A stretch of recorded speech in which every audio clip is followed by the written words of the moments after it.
Hello friends, मैं हूं सन्मय प्रकाश और आप देख रहे हैं यूट्यूब चैनल सरकारी जॉब न्यूज़ और शार्प लर्निंग ऐप पर भी देख रहे हैं। तो आज इमरजेंसी अलर्ट आया होगा, इसके बारे में जानेंगे आपके लिए। वर्ल्ड प्रेस फ्रीडम इंडेक्स 2026, उसमें भारत की बहुत ख़राब स्थिति है, वो चर्चा करेंगे। भारत को 657 प्राचीन जो कलाकृतियां हैं वो लौटाई गई हैं किस देश के द्वारा, जो चोरी हो गई थी। दो भारतीयों को विटली पुरस्कार 2026 मिला है। 7 साल का एक तैराक है जिसने पाक स्ट्रेट को पार कर लिया है तैर करके। और ये किन दो देशों के बीच में है? HAL के नए CMD कौन बने हैं? दुनिया की पहली महिला आर्क बिशप वो कौन बनी है? और भी इस तरह के कई क्वेश्चंस हैं। तो शुरू करते हैं दोस्तों। और एक इन्फॉर्मेशन आपको दे दूं कि एक अलर्ट आपके पास आया होगा, इमरजेंसी अलर्ट। और ये जारी किया है NDMA ने, यानी राष्ट्रीय आपदा प्रबंधन प्राधिकरण, यानी नेशनल डिजास्टर मैनेजमेंट अथॉरिटी, उसके द्वारा 2 मई को देशव्यापी सेल ब्रॉडकास्ट अलर्ट सिस्टम का परीक्षण किया गया। और इस परीक्षण के टेस्ट के दौरान जो है ना, दिल्ली, NCR और राज्य और केंद्र शासित प्रदेशों की राजधानियों और जो महत्वपूर्ण शहर है वहाँ पर इमरजेंसी मैसेजेस भेजे गए हैं। और इस तरह के मैसेज हैं कि उसमें बताया गया कि भाई अलर्ट है। ये उद्देश्य ये है इसका कि अगर कोई आपदा आती है, कोई घटना होती है, उस दौरान नागरिकों को तुरंत सटीक सूचनाएं पहुंचा दी जाए, इसके लिए। ठीक है, तो क्या है ये? मोबाइल यूजर्स को एक नोटिफिकेशन पहुंच रहा है और एक बीप तेजी से आवाज़ सुनाई दे रही है, फ़ोन बहुत तेजी से वाइब्रेट करने लग रहा है। तो ये परीक्षण हुआ है, इसमें घबराने की ज़रूरत नहीं है। ऐसा ही गवर्नमेंट का भी कहना है कि ये पैन इंडिया ये टेस्ट चल रहा है। ठीक है, ये टेक्स्ट मैसेज है। उद्देश्य ये है कि जो इसको टेस्ट कर लिया जाए। और ये भारत सरकार के द्वारा ना स्वदेशी तौर पर ये विकसित किया हुआ है प्रणाली। क्लियर हो बात? चलिए अब आगे बढ़ते हैं और अगला क्वेश्चन लेते हैं। विश्व प्रेस स्वतंत्रता सूचकांक यानी वर्ल्ड प्रेस फ्रीडम इंडेक्स 2026, उसमें भारत के रैंक क्या है? आंसर को 157 है। बहुत खराब हालत आई है। 180 देशों के लिस्ट में भारत खिसक कर अब 157 पहुंच गया है। 2025 में भारत की रैंक थी 151। 151 से, यानी 151 से 157 रैंक पर भारत आ गया है। तो ये देख रहे हैं 180 देशों की जो रैंकिंग है वो, और भारत को देखिए यहाँ पर 157 रैंक है। भारत की स्थिति बांग्लादेश, पाकिस्तान, इन सब से भी खराब बताई गई है। भारत के जो लोकतंत्र है उसका चौथा खंभा कहा जाता है प्रेस को, और उसी की आज़ादी मुश्किल में है इसके मुताबिक। ठीक है, तो ये है। और एक और बात इसमें बताई गई है कि दुनिया भर के 180 देशों में जो स्टडी की गई है, किसके द्वारा की गई है या किसके द्वारा ये रिपोर्ट जारी की गई है? तो reporters without borders, RSF short में कहते हैं, उसके द्वारा जारी किया गया है। और उसका कहना है कि 180 देशों की स्टडी में ये पता चला है कि 25 सालों में जो है ना सबसे निचला स्तर है इस बार का। ठीक है, दुनिया भर में। अब सवाल यहाँ पर होगा कि भारत में प्रेस स्वतंत्रता में गिरावट की क्या वजह है? एक तो महत्वपूर्ण वजह यह है कि स्वतंत्र मीडिया का न्यायिक उत्पीड़न, यानी जुडिशियल हरासमेंट। तो रिपोर्टर्स विदाउट बॉर्डर्स जिसने ये रिपोर्ट जारी की है, उसका ये कहना है कि पत्रकारों के खिलाफ मानहानि और राष्ट्रीय सुरक्षा जैसे जो आपराधिक कानून है उसका दुरुपयोग बढ़ रहा है। और इन दुरुपयोग की वजह से पत्रकारों को डराया जा रहा है और जो स्वतंत्र आवाज़ है उसको कुचलने की कोशिश की जा रही है। दूसरी वजह बताई गई है कि राजनीतिक दबाव बढ़ना और सत्तावादी जो प्रवृत्ति है उसका मजबूत होना। रिपोर्ट में ये कहा गया है कि वैश्विक स्तर पर मीडिया पर राजनीतिक दबाव बढ़ रहा है और भारत भी इस वैश्विक प्रवृत्ति से अछूता नहीं है। ओके, तो यही है कि कानून का जो शासन है वो ढह रहा है और पत्रकारिता पर दबाव बहुत ज़्यादा बढ़ रहा है।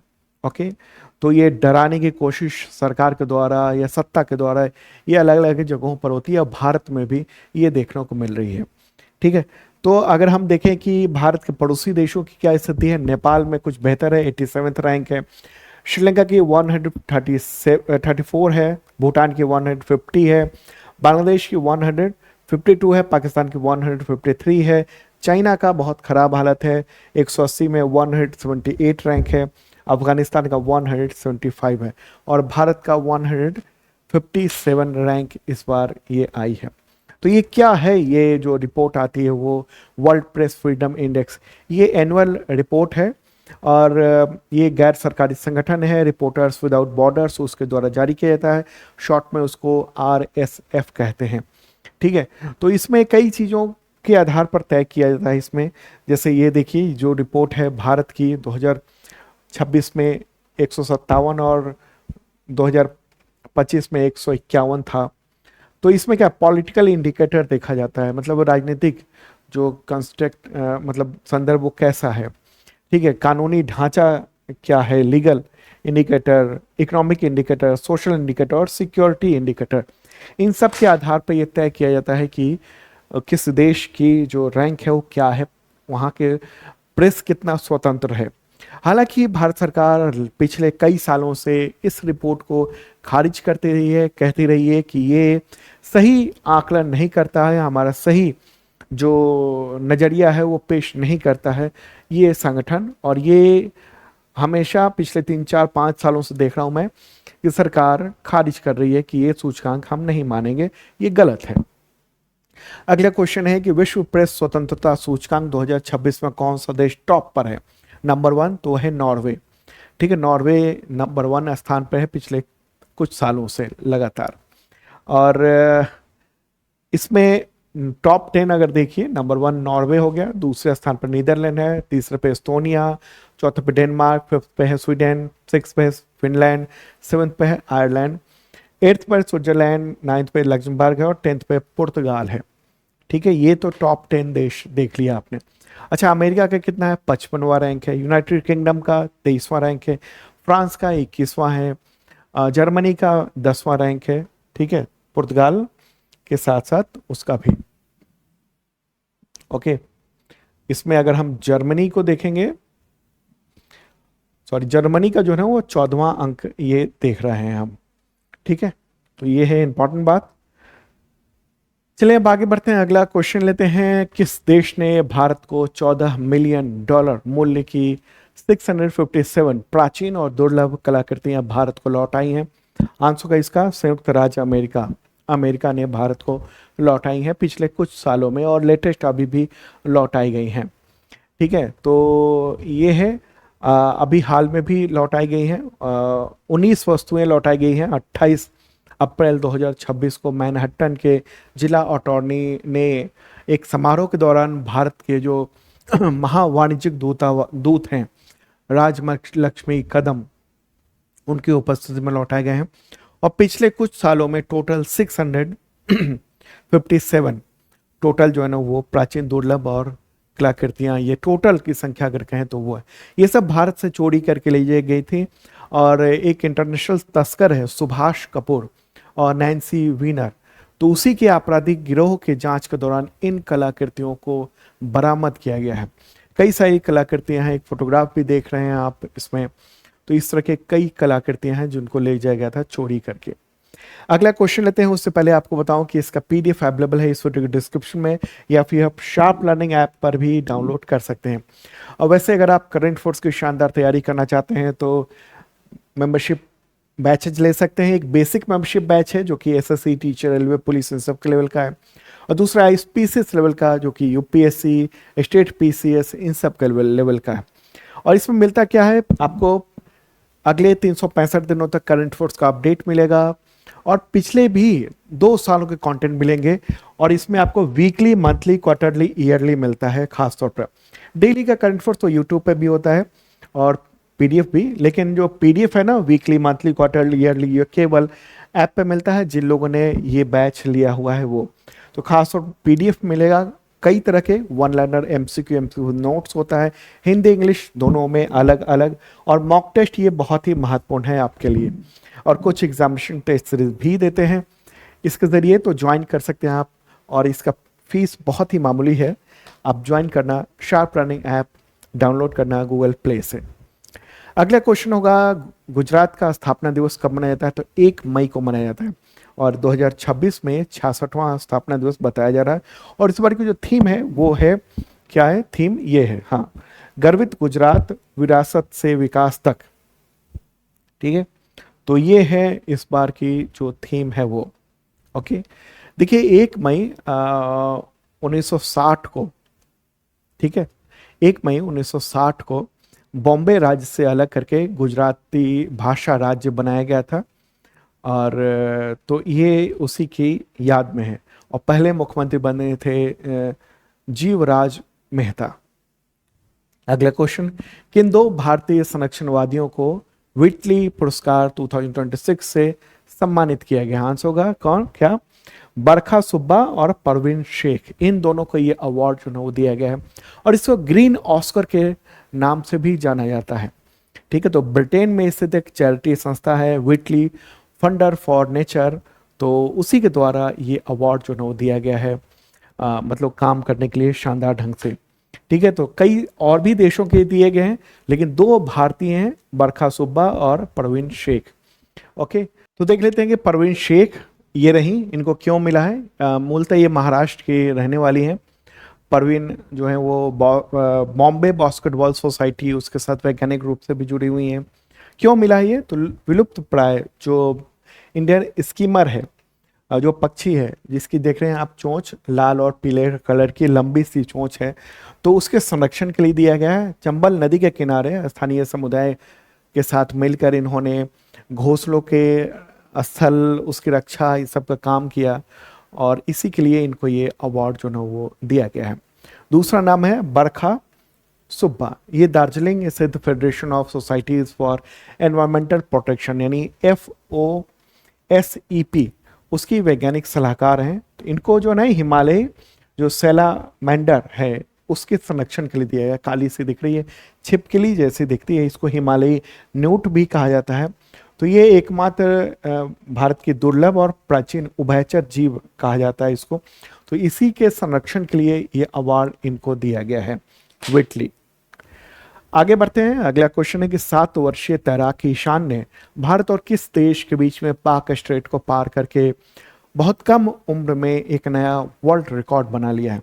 आंसर क्या होगा? श्रीलंका। भारत और श्रीलंका के बीच में है, और ये छोटा सा बच्चा है, देख रहे हैं, झारखंड के रांची का मूलतः रहने वाला है, 7 वर्ष का है, और 29 किलोमीटर लंबे जो पाक जलडमरू मध है, अंग्रेजी में पाल्क कहते हैं, उच्चारण पाक होता है, तो उसकी तैराकी की 9 घंटे और 50 मिनट के अंदर। में एक जगह भी दिखा देता हूँ मैं इसको।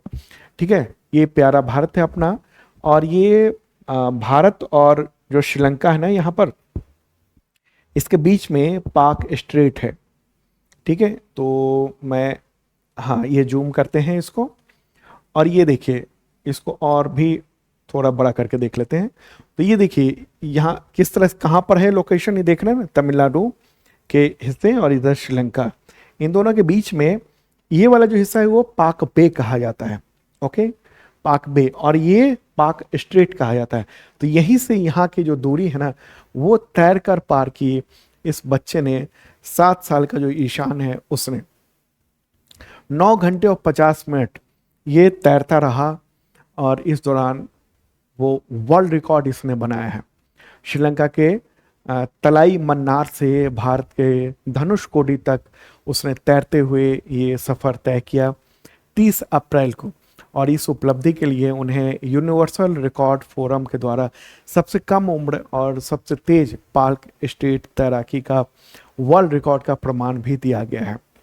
ठीक है, और इसकी तैयारी मतलब अचानक नहीं की उन्होंने, मतलब लंबे समय से रांची में जो ध्रुवा बांध है वहाँ पर 4 से 5 घंटे डेली अभ्यास करते थे, और लास्ट समय तो लंबा दिन भर का अभ्यास वो करते रहते थे। तो ये इस तरीके से बड़ी नाव और ये छोटी नाव इस तरह से साथ में भी चल रही थी इनके। आगे बढ़ते हैं और अगला क्वेश्चन लेते हैं। हिंदुस्तान एरोनॉटिक्स लिमिटेड यानी HAL, उसके नए मैनेजिंग डायरेक्टर और चेयरमैन यानी CMD, चेयरमैन और मैनेजिंग डायरेक्टर, तो वो कौन बने हैं? रवि के नाम है इनका, रवि के। ठीक है, ये वाला जो फोटोग्राफ देखना, ये है रवि के। उन्होंने डॉक्टर DK सुनील जो ये पहले थे CMD, उनकी जगह अब इन्होंने ले ली है। DK सुनील 30 अप्रैल को रिटायर्ड हो चुके हैं, तो अब रवि के जो है ना वो HAL के CMD बन गए हैं। ओके, तो महारत्न कंपनी है HAL, और भारत में जो विमान निर्माण जो है फाइटर जेट जैसे LCA तेजस उन सब का निर्माण वगैरह का करना, ये सब काम काफ़ी बखूबी करता है। HAL भारत की जो रक्षा प्रणाली है, रक्षा जो पूरा तंत्र है उसमें बहुत ही महत्वपूर्ण है। तो इसके CMD वो बने हैं। अगला क्वेश्चन है 1 मई 2026 को किस राज्य का स्थापना दिवस मनाया गया? महाराष्ट्र। ठीक है, इस बार की जो थीम है वो विरासत, प्रगति और भविष्य के लिए एक साझा दृष्टिकोण है ये। ठीक है, महाराष्ट्र दिवस ये बॉम्बे राज्य के विभाजन से जो है ना वो अलग मराठी भाषी लोगों के लिए ये किया गया था। ओके, अगला क्वेश्चन है दुनिया की पहली महिला आर्क बिशप वो कौन बनी है? तो सारा मुल्लाली। ठीक है, और न्यूज़ भी आप देख रहे हैं। 63 ईयर की हैं और 1400 साल में पहली बार जो ना वो कैंटरबरी की महिला आर्क बिशप बनी है। इंग्लैंड ऑफ जो चर्च है, चर्च ऑफ इंग्लैंड का, ये उसी के 1400 साल के इतिहास में पहली बार है जब महिला को इतने बड़े धार्मिक पद पर जो है ना वो नियुक्त किया गया है। ठीक है, आगे बढ़ते हैं, अगला क्वेश्चन लेते हैं। अंतर्राष्ट्रीय श्रमिक दिवस कब मनाया जाता है? सबको पता होगा मई दिवस 1 मई को मनाया जाता है। और इस बार की जो थीम है वो है स्वस्थ मनोसामाजिक कार्य वातावरण सुनिश्चित करना। ये रही इस बार की थीम। ठीक है, ये दिवस 1880 से लेकर 1890 उस दौरान जो श्रमिक आंदोलन हुए थे उन सब के इतिहास, उन सब को याद करने के लिए मनाया जाता है अमेरिका में। और उसी के बाद जो 8 घंटे की जो काम का जो है ना निर्धारण, इन्हीं सब चीज़ों से तो हुआ था। ठीक है, दुनिया भर में। अगला क्वेश्चन है कि चर्चा में रहे, अब ये ध्यान दीजिएगा, एक दो बच्चे कह रहे थे कि ऑप्शन जो है थोड़ा सख्त बनाइए। ठीक है, तो इस तरह का UPSC लेवल का, तो क्वेश्चन यहाँ पर होगा चर्चा में रहे naval antiship missile short range यानी NASMSR उसके संदर्भ में निम्नलिखित कथनों पर विचार कीजिए। क्या है? यह भारत की पहली स्वदेशी रूप से विकसित हवा से लॉन्च की जाने वाली एंटीशिप मिसाइल प्रणाली है। दूसरा क्या है? इसका सफल परीक्षण एक नौसैनिक हेलीकॉप्टर से सॉल्वे लॉन्च के रूप में हुआ है। सॉल्वे लॉन्च मतलब कि एक साथ 2 फायर किया गया। ठीक है, तो इसमें से कौन सा कथन सही है? केवल एक या केवल 2 या 1 2 दोनों या ना तो 1 ना 2? आंसर होगा इसका दोनों, ये दोनों के दोनों ये सही है। ठीक है, 1 और 2 दोनों। तो ये देख लीजिए आप, ये इस तरीके से ये मिसाइल को लॉन्च किया गया एक, और फिर एक और लॉन्चिंग आप देखेंगे एक साथ 2 लॉन्च की गई है। ठीक है, तो ये DRDO ने और इंडियन नेवी ने मिलकर एक नया ये सफलतापूर्वक परीक्षण किया, सॉल्वो परीक्षण किया। उड़ीसा के तट पर नौसैनिक हेलीकॉप्टर के द्वारा इसका परीक्षण किया गया है और ये सटीक है। तो खास बात ये है, और ये खास तौर पर जो शिप वगैरह हैं, पनडुब्बियां हैं, उन सबको मार गिराने में ये महत्वपूर्ण भूमिका निभा सकता है। ठीक है, चलिए आगे बढ़ते हैं। अगला क्वेश्चन है विश्व टूना दिवस कब मनाया जाता है? तो ये 2 मई को मनाया जाता है। यूनाइटेड नेशंस ने ये दिवस घोषित किया है लेकिन ताकि जो टूना नाम की मछली उसके बारे में जागरूकता फैलाई जा सके। ठीक है, टूना इस तरह की होती है। तो दोस्तों ये था इंपॉर्टेंट करंट अफेयर्स आप सबके एग्जामिनेशंस के लिए। और कल का जो दिन है संडे का, उसमें आपको अप्रैल का पूरा मंथली करंट अफेयर्स मिल जाएगा। तो यूट्यूब चैनल सरकारी जॉब न्यूज़ और जो शार्प लर्निंग ऐप है वहाँ पर ये पा सकेंगे। और उसका PDF अवेलेबल हो चुका है शार्प लर्निंग ऐप पर। जिन लोगों ने भी मेंबरशिप बैच परचेज किया हुआ है वो डाउनलोड कर सकते हैं अप्रैल का मंथली। Okay, bye.